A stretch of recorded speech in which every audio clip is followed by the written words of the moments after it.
Tu aimes quelqu'un et tu veux l'épouser. Et les gens te disent, ce n'est pas la bonne personne pour toi, ce n'est pas la bonne personne pour toi. Mais toi, tu n'as pas d'épreuve parce que la personne face à toi est hypocrite. Mais tu es en train d'aller vers un mauvais mariage. Et un jour, Dieu fait quelque chose, que tu mettes cette personne en colère, elle se révèle telle que l'est, elle t'insulte, elle te tape. Tu as mal, oui, mais c'est bien. Parce que cette blessure t'a aidé à comprendre que ce n'était pas l'homme de ta vie et il allait commencer à te battre dans le mariage. C'est une bonne blessure qui t'a éclairé et qui t'a délivré. Tu appelles quelqu'un confident, mais tout ce que tu lui dis, il le raconte.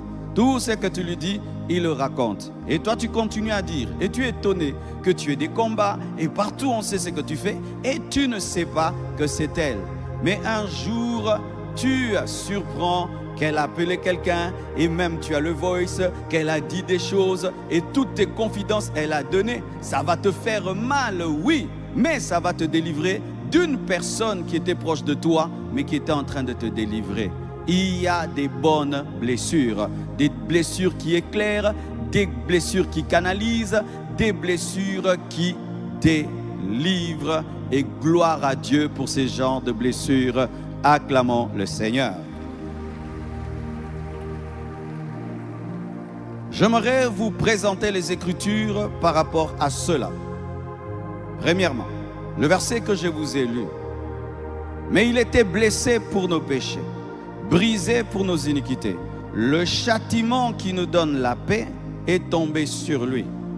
Nous avons la paix, mais lui a le châtiment. Nous avons la guérison, mais lui, il a les clous. Par ses meurtrissures, nous sommes guéris. Les meurtrissures de Jésus-Christ sont des blessures positives qui nous guérissent. Il fallait qu'il soit blessé pour que nous soyons guéris. Il fallait qu'il ait des plaies pour que nos plaies cicatrisent. Il fallait qu'il soit châtié pour que nous ayons la paix. C'est lorsque Dieu permet dans ta vie que tu aies des blessures, mais qui t'amènent à aider d'autres personnes qui ont des blessures. Que tu sois blessé pour que tu deviennes celui qui aide d'autres personnes quand elles ont les mêmes blessures. Que tu sois le crucifié qui aide les crucifiés. Que tu sois le blessé qui fortifie les blessés. Dieu te fait traverser la vallée de l'ombre de la mort pour que tu deviennes un guide dans la vallée de l'ombre de la mort que tu as traversée avant les autres. Alléluia. Mike Murdock dit que les personnes brisées deviennent maîtres en restauration. Les personnes qui ont été broyées par la vie deviennent des maîtres pour restaurer. Pourquoi? Elles savent c'est quoi être rejetées. Elles savent c'est quoi avoir mal. Elles savent c'est quoi perdre un être cher. Elles savent c'est quoi échouer. Elles savent c'est quoi être violées. Elles savent c'est quoi l'injustice. Nous connaissons tous Joyce Meyer. Joyce Meyer est l'une des plus grandes enseignantes de notre temps. C'est la femme la plus écoutée au monde aujourd'hui. Mais comment est-ce que Joyce Meyer est devenue Joyce Meyer? C'est par ses meurtrissures qu'elle a pu enseigner d'autres femmes. Elle a été violée par son père plusieurs fois et plusieurs fois. Elle est allée dans le mariage blessée. Elle était une femme colérique avec des mauvaises réponses, elle-même le dit, jusqu'à ce que Jésus la guérisse.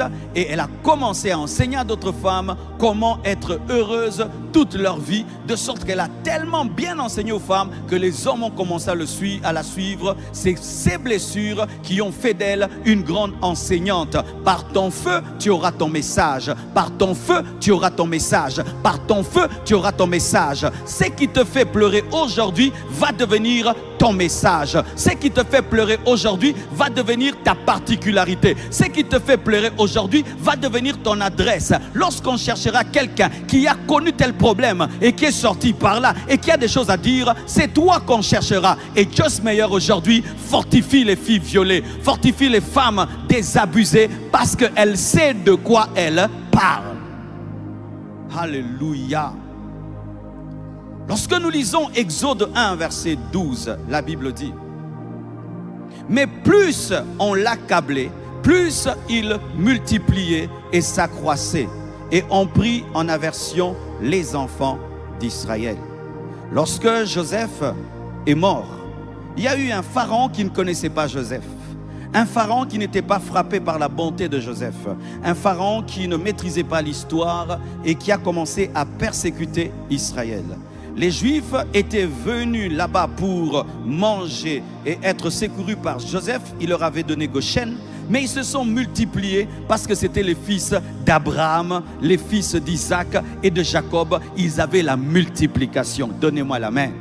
Mais cette multiplication a commencé à déranger les Égyptiens. Vous imaginez, des étrangers viennent chez vous et deviennent de plus en plus nombreux sur le plan politique. C'est dangereux.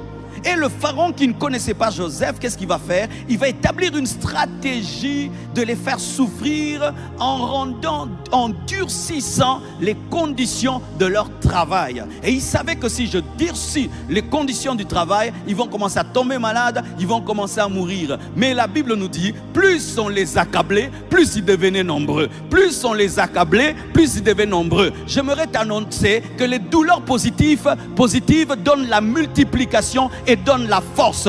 Plus on te fait mal, plus tu deviens fort. Plus on te fait mal, plus tu te multiplies. Plus on te blesse, plus tu deviens courageux. Plus on te blesse, plus tu as un caractère maintenant solide. Je bénis Dieu pour ceux qui t'accablent. Et j'aimerais te dire, tu vas devenir davantage fort. Les hommes les accablaient, mais ils ne savaient pas qu'ils déclenchaient la puissance de la multiplication. J'annonce la multiplication. J'annonce la multiplication.